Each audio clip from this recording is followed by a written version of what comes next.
নাও তোমার half boil ডিম রাখো এখানটায়।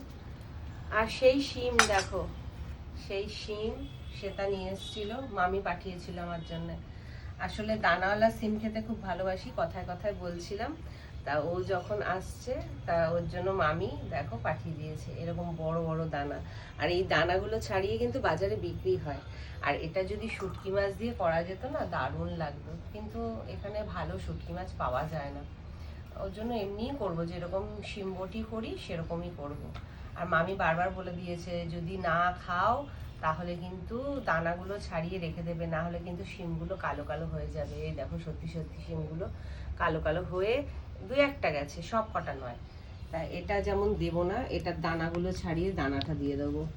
আর এটা ভাপিয়ে নিয়ে করতে হবে জানো তো বন্ধুরা, এটা নর্মাল করলে হবে না, কারণ শিমগুলো তো একটু মোটা মোটা হয়ে গেছে, এগুলো একটু ভাপিয়ে নিয়ে তারপর করতে লাগে। তা আমাকে তো হাফ বয়েল দিয়ে দিল রূপক বাবু, তো তুমিও নাও, তুমিও খেয়ে নাও। খেয়ে নিচ্ছি। আর খেয়ে নাও, এটা খেয়ে নাও। এখনো কিছু মেশিনে কালকের জামা কাপড় রয়েছে যেগুলো বেলাতে কেচেছিলাম, সেগুলো মেলা হয়নি। ওগুলো এই শিমগুলো কেটে ধুয়ে রেখে আমি ওগুলো মেলতে যাব। তা হ্যাঁ খেয়ে নিচ্ছি, তুমিও খাও, চলো।